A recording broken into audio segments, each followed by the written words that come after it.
In the last 6 months, I've signed over 200 high-ticket clients without running ads, relying on referrals, or chasing leads for hours on end. How? Well, I solve the 4 constraints that keep 99% of Muslim entrepreneurs broke.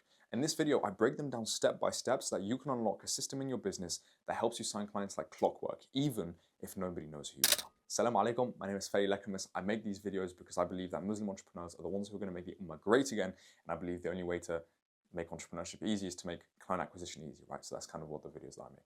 So the first thing I want to focus on in regard to this is you have to understand the first constraint that you have is that nobody knows that you solve a problem. And most importantly, you might be thinking, well, Fedi, this is basically my offer. Like, I know that I'm solving a problem. I know that I'm solving a problem. Maybe you're a coach. I'm solving a productivity problem. Maybe you're an agency owner, or I'm solving a lead gen problem. That's fine. But let me explain a bit more. What you want to have is a big problem that you solve and a simple solution. Because this is the primary factor of the success of your business. I'm going to give you a quick example. Imagine if you told me, Fedi, to fix your headache, I'm going to give you a 6-month regimen, a 6-month routine where you're going to sleep every day. Straight after Aisha, you're going to go to sleep, you're going to wake up at Fajr, you're going to drink 2 liters of water, and then I'm going to make you take this big pill, which you're going to have to break down in little chunks to have, and then I'm going to make you do these stretches every morning, and then I'm going to make you do du'as for 3 hours. I'm like, whoa. I mean, I get that it solves my problem, but that's a lot of effort for me to go through. But if you told me, look, Fedi, to get rid of that headache, I'm just going to give you a tiny little pill. Then guess what? I'm going to obviously pay more for the tiny little pill because it solves the same problem. It solves the same big problem. I've got a big ass headache. But guess what? The solution is really simple and easy. So first of all, this is kind of a back end of the business kind of thing. I want you to look at, like, am I solving a big problem? And am I making my solution simple? But most importantly, am I communicating this fact? Are you communicating effectively that this is true? Because most people aren't able to communicate the fact that they're solving a big problem with a simple solution. And they only focus on explaining the solution rather than describing the problem and linking it to a solution. For me, the biggest problem I had at the start was that I was not able to explain to my clients that what I had was valuable to them. Why? It's because I didn't understand their problems very well.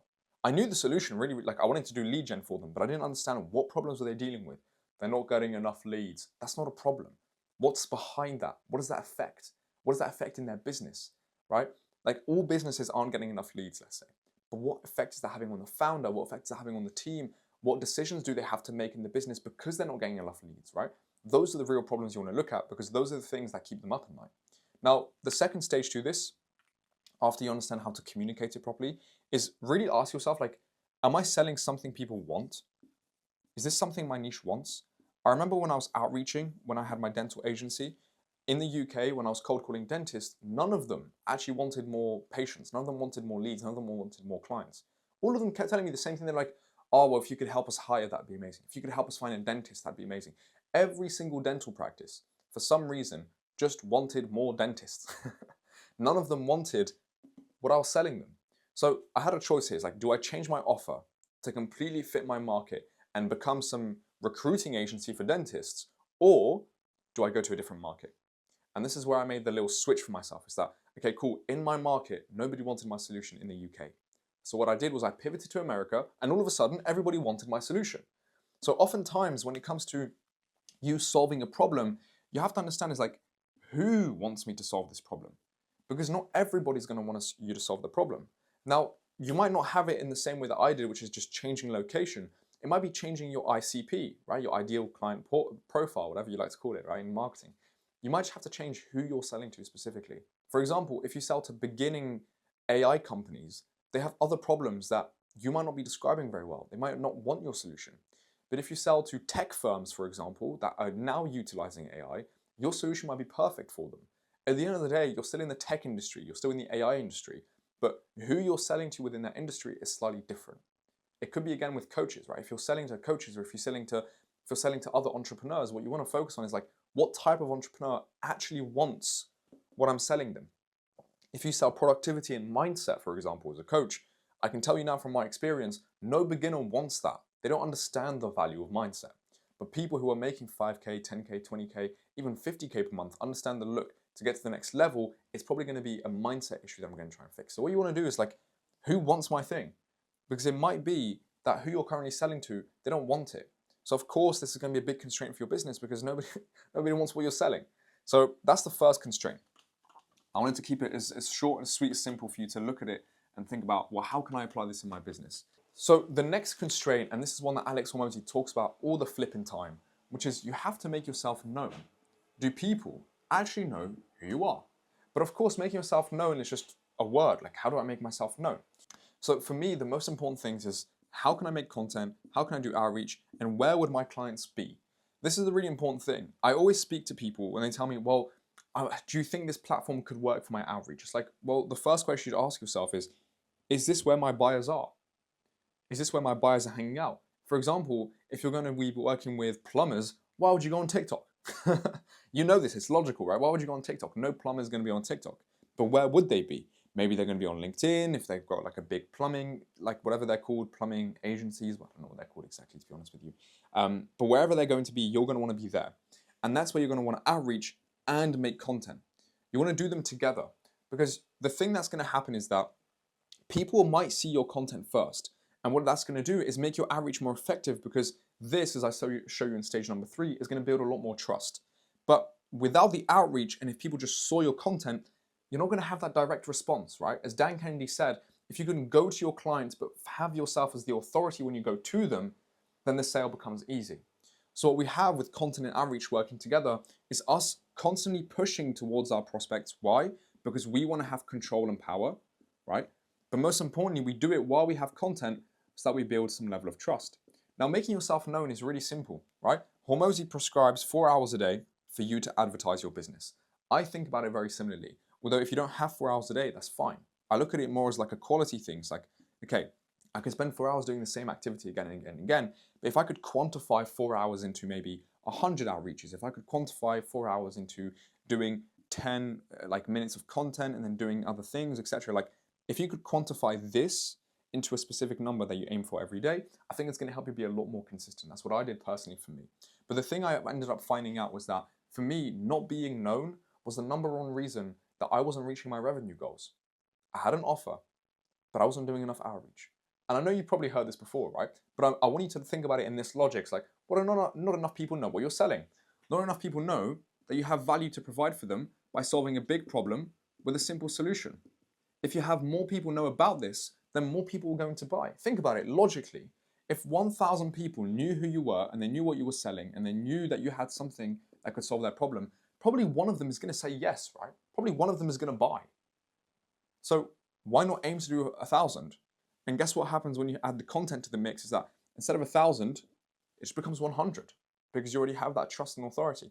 So spend more time trying to become known. Don't spend more time thinking about, well, how can I make content? How can I do outreach? Spend more time doing it because in the process you will improve and in the process things will make more sense. I told this to my brother who at this point, alhamdulillah, has done a lot of cold calls. I don't know exactly how much, probably over 2,000 cold calls. Nowhere near me, right? I've done over 15,000. But I just say that to show off. For him, the thing that he's realized now that I wish he realized earlier, that I think he wants to tell me again, and he told me this morning as well when I spoke to him, was that he knows he just needs to do more. When it comes to being known, there's 2 things you have to do. More and better. Do more until you become better. And then keep doing more until you can't become better. And then you stop focusing on more and you just focus on better. But guess what? I didn't put here. I didn't put new. Stop trying to do something new. Just focus on doing more and better of what you're currently doing. Whatever advertising method you're doing right now, whether it be cold calling, whether it be cold DMs, whether it be content, it doesn't matter what it is, right? Do more and you'll become better. Do more until you can't become better, and then focus on making it better. You can't make it better first. That's the really important thing. More is the first step. If you try and make it better first, you don't know what to make better. You haven't got enough data. You haven't got enough people telling you their opinions. You don't have anything to go off of. It's just you, which is kind of the third part. Do you know what? We'll go back to content in a second because this leads very naturally to this. When it comes to selling, this is another constraint that people have. When it comes to selling, the 3 main constraints that people face within selling is that they're too scared to make money, especially as Muslims. Generally, they're too scared to charge what they want to charge. For example, I spoke to a brother yesterday. He was like, do you know what I'm going to charge, Fedi? $9.97 a month. And I was like, why would you charge $9.97 a month? Like, you could easily sell the exact same thing. And by the way, I've sold the exact same thing he's selling for 5K. By the way, there was no difference between me and him. Like when I was a beginner, I would try to sell it for 5K. But he's trying to sell it for $9.97. Why? Because of two things. One, he doesn't trust himself. He doesn't trust that he might get them the results. I knew I might not get them the results, but I trusted myself to try my best. That was the first thing I did. Second thing, I had tawakkul on Allah. If I could charge what I wanted to charge, there is nothing wrong with me not getting them the result. Like if you charge somebody $1 or you charge somebody $10,000, if in both scenarios you don't get them the results, for me, I see them as morally equal. These ones are the same. But Fedi, that's so stupid because this person spent $1 with you. They only lost $1. This person spent 10,000 with you. They lost 10,000. That's so much money. Well, one, it depends who you're selling to, right? $10,000 could be nothing to some people. But secondly, it doesn't matter. The outcome is still the same. They lost money. And because money is within a pool that is infinite, $1 is the same as $10,000. Because it's $10,000 out of infinity. It's $1,000 out of infinity. Before you get technical on me, I know money's not infinite. It's just being printed out in such large quantities that it's basically infinite, right? And we can all get as much of the big pie as we want. There's no constraint in regard to money. So in this regard, it's like, well, I made this guy lose $1, but I made this guy lose $10,000. They're both the same to me. I don't feel more guilty for this one than I do for this one. I feel equally guilty. There's no difference to me. So people try and reduce the price just in case, oh, well, if I mess up, then guess what? I won't feel as guilty as then if I charge them a lot of money. Well, first of all, you're preparing for failure, which is Napoleon Hill says, whatever we prepare for is what we end up reaping. So whatever we prepare for is what we end up getting. At the end of the day, if you prepare for failure, you're going to get failure. There's no other way to tell it to you. You don't trust Allah. You're going to have to be honest with yourself. You don't trust Allah, but most likely you probably don't trust yourself. And the way to trust yourself is to take these leaps of faith, to show yourself that you are capable of doing them. If you keep taking baby steps and you do nothing in life, then guess what will happen? You're going to achieve nothing in life. You're never going to trust yourself to do something great. It happened to me when I started the gym.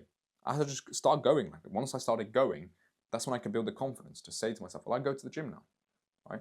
When I started charging 5K, I literally just said to myself, well, look, that's how much I want to make. Per client, I want to make 5K. Like I can either take this leap of faith, trust myself and have that confidence of, Fedi, you did it. You sold somebody for 5K. Or I could be like, yeah, you sold somebody for $1,000. Yay. Like, I'm not going to be proud of myself. I know deep down I'm holding myself back.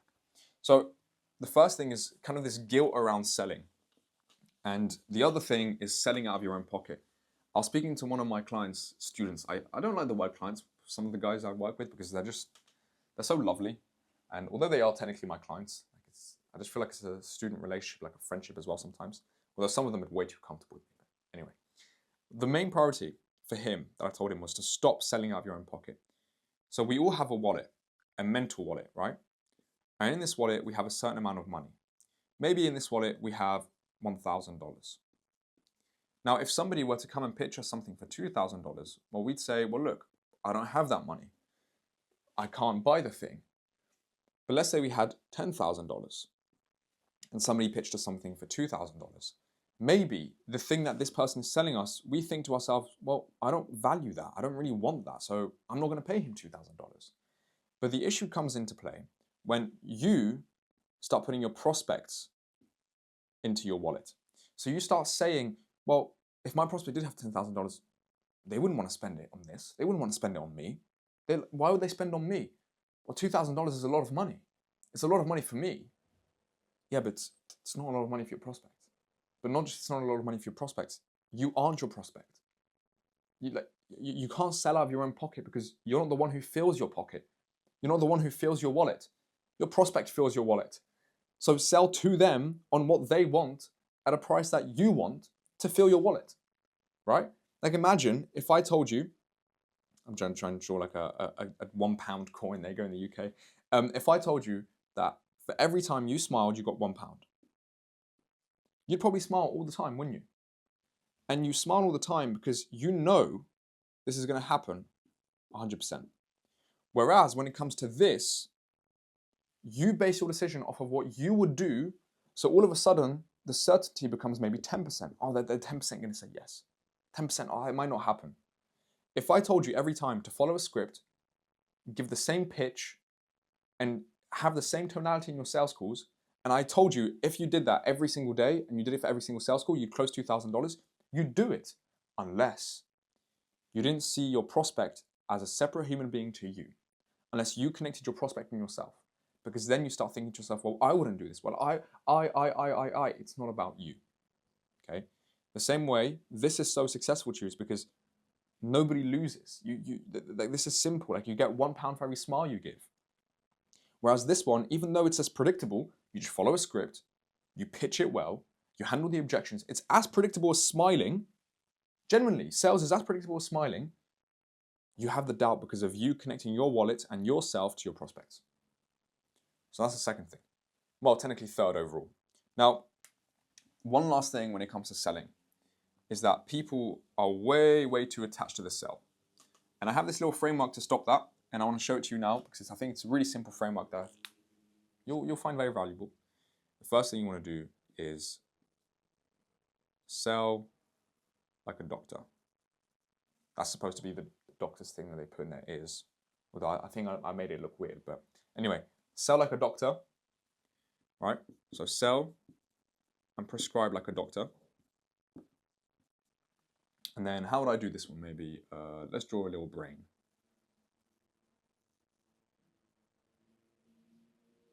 There you go, that's a brain. Before you make a comment about my drawings, this is a brain. And then what you want to do is ask questions. Well, not necessarily ask questions, but dive deep like a therapist. Therapists dive deep into why or how something affects somebody. So the why/how. So I'm going to give you an example. The doctor would ask a few questions like this on a sales call. What revenue is your business currently at? Okay, makes sense. And what products are you currently selling in your business? Right, okay, cool. And based on these products, what are you trying to get to in terms of revenue goal, and which product are you trying to sell the most of?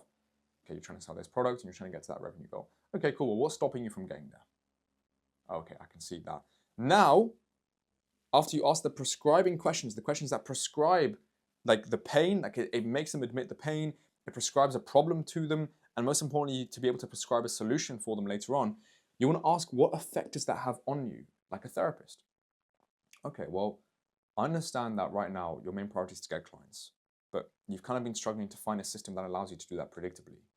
What effect has that had on the business and its growth? What effect? How has it affected it? Why is it important?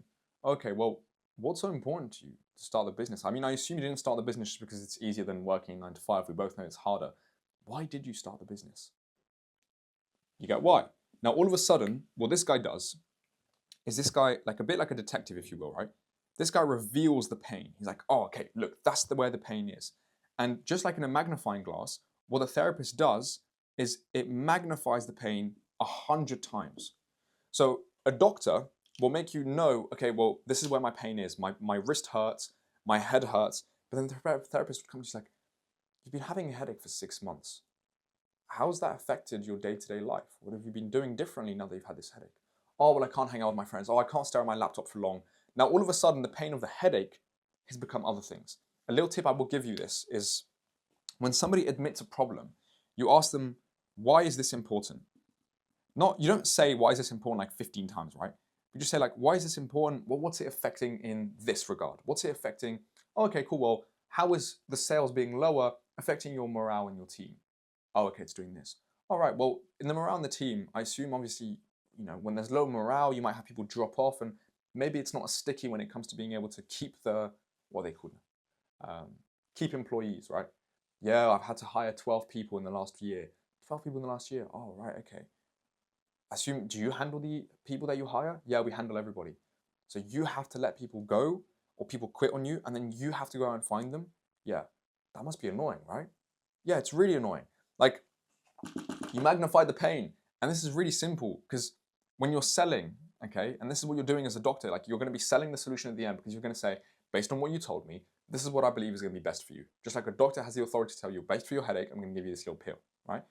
But when you prescribe, when you ask them to tell you, reveal the problems. That's one thing. You do it as a doctor. Then as a therapist, you try and dive into why is this important? How is this affecting you by magnifying the pain, okay? So when you feel like there's an awkward question you have to ask, and I know this happens with, like, I don't know what script you might be using necessarily for your sales calls, but I know there's some scripts where like they make you ask like a really weird question. You're like, this is such a weird question to ask. The reason it's weird is because you're framing it weirdly. You have to frame it like a therapist. Like you care about what you're talking to, and you bring in the information they told you about before. You say, if this is the problem, so they feel like they've been heard, what is the effect that this problem is having on you? What effect is it having on the business? What effect is it having on your day-to-day life, etc. Right? So let's just go back a little bit. That was so goofy. I don't know why I did that. Let's just go back for a second. You know, earlier I was telling you about becoming more known and how by becoming more known, you're going to increase the likelihood of you being able to make a lot of money, right, and make client acquisition easy. Well, becoming known kind of has to be built around trust, right? And for me, building trust is actually really easy. What I want to try and do is build my authority and build confidence that people have in me. So that's my two priorities when I'm building trust. So how do I do this? Well, the first thing I do is demo. I demo my product as much as I can. If you can demonstrate your product, you're going to be winning. Like when you demonstrate your product, just like this is why SaaS companies do this, by the way, this is why they always have demo videos on their websites, is people start seeing how this could work for them. They look at a feature and they think to themselves, my goodness, this is going to work for me. Oh, this is going to save me so much time. Oh, this is going to help my team do this. Oh, this is going to help me do that. When you demo a product, or when you demo a solution, so you show them how it actually works, what this does is it increases the confidence that people have because they get to see it working. Now, if you're a coach, you can't really demo something, can you? It's a bit weird. You can't. How do you demo productivity? How do you demo mindset? How do you demo fitness? Well, you can't. So what do? You document. Now, when it comes to documenting, I think it's really easy to document personally. You look at what your prospect wants to achieve. So in this case, let's say you're a fitness coach. This is a really simple example. Your prospects want to get muscular, right? Like the main goal is more muscles. These guys aren't fat. They're not necessarily skinny. They're currently quite big. They just want to go to that next level. They want to get bigger, okay? What you want to do in that case is document your process of getting bigger. Show them what you're eating, show them how you're planning everything, show them what your hurdles are. This is the really important thing. Most people can build authority but not confidence. Most people can build authority but not confidence. Why do they not build confidence? Because confidence is a human emotion, right? AI has authority, but I personally don't feel confidence in AI. I don't know why. I don't fully trust it, right? Some people don't fully trust it. Why? It's an emotion. And what do you do with that emotion? Well, guess what? You have to show some sort of vulnerability. You have to show you failing. You have to show you not succeeding in the endeavor that you had set out in the first place, but you keep going to try and succeed. This builds trust when you document. So the last thing you want to do in this regard here, when it comes to documenting and trying to show demo, is put value before everything. Now, what does value mean exactly? Well, I want to go back to my simple equation. I like to use Alex Hormozy's equation, and I've got it like plastered on my wall, except sometimes it's just a bit complicated for me. Like in the moment, I want to have something simple. So how do you give value? Well, I told you about it earlier. Big problem, simple solution. If you can focus on fixing a big problem, for example, I'll give you an example, right? If you could help people qualify their prospects before a call, and you just documented your process of you qualifying every single prospect before a call and how you do it, and then you made the solution really simple, and you're like, oh, by the way, if you want this, like, you can just download my template. I created a template for you on LinkedIn, YouTube, like X, wherever you want to make the content, right? Like I've made a template for you. You can just download it and just install it in your business.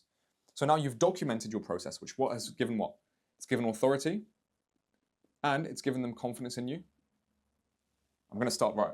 If you've seen Russell Brunson, by the way, the guy will start writing a word, and then halfway through the word, he'll just give up. That's what I'm starting to do now. So you make it simple by literally making it a template, right? So to make it simple, just as much done for you as possible. That's how you make it simple. For example, and this is a nice little segue to this, I understand that for me, what I wanted to show you here in terms of the bottlenecks, if I was to put it into business language, so I wanted to put it into simple language that you can understand. If I was to put it into business language, you've got 4 levers, right? You've got the offer, right, which is what you're selling. You've then got your traffic, which we got to number 2 in terms of being known. You've then got your conversion, which is your sales side of things. And then you've got your authority building, right? Or your personal brand, I guess you could say. I prefer the word authority building because, I don't know, personal brand. Now that Iman Gaji's hopped on it, personally, it's not that I don't like the guy, it's just, I don't know. I just don't want it to be associated with him. So offer, traffic, conversion, authority. Now these four things have something in common, right? Your offer is usually written out. Okay. Your traffic, there's usually scripts for you to get your traffic. There's usually numbers for you to hit. There's usually data, right? If you're smart, you've probably collected data around your scripts and what you're doing. Conversion, it's probably going to be like your sales script again, probably the main thing, right? And then authority, it's going to be your content. So what I've put in the description, if you want to fill it out, is a little form where you get to tell me your email, your name. So I can obviously send you the response, right? Because I'm going to give you a Loom response, and I'll show you about what. I want you to give me your offer. I want you to tell me your sales, like your script for your outreach, or like what you're currently doing in outreach, and I'll help you improve it. Your sales script as well. So this is the script for sales. And I also want you to show me your links for your social media. And I'm going to spend however long it takes me, and it doesn't matter if there's 100 people in the comments or whatever, I'm going to personalize a Loom video. How do I do the Loom logo? It's a bit like a sun like this, right? I'm going to personalize a Loom video to you to make sure that your offer is something that your market wants, and I'll help you fix it. I'm going to give you a boost in the script. I'll probably give you a script to improve. I'm also going to help you in terms of your sales script and give you the sales script that I used before. And in terms of the content, I'll give you a little review for your profile and some of the review for your content. If you're making content, if you're not making content, but you just have a profile, that's fine. I can review that as well. So who is this for? You might be wondering very quickly. Well, if you're a coach, by the way, you're watching this obviously Muslim, right? If you're a coach, you're an agency owner, maybe you're a service provider like a copywriter or like a growth operator. Basically, that's it really. Those are the main three that I've had expertise in, alhamdulillah, that I've had like success in. So if you're one of these three people, service provider, it doesn't have to be copywriter, but any service provider, and you want me to look over this, then there'll be a form in the description. Check it out. Hopefully you found the video useful. I want to extend my thanks to you for watching by giving you this value. And obviously, if you watch till the end, you're the only one who gets to see this, right? So, assalamu alaikum wa rahmatullahi wa barakatuh. Inshallah, I'll speak to you soon.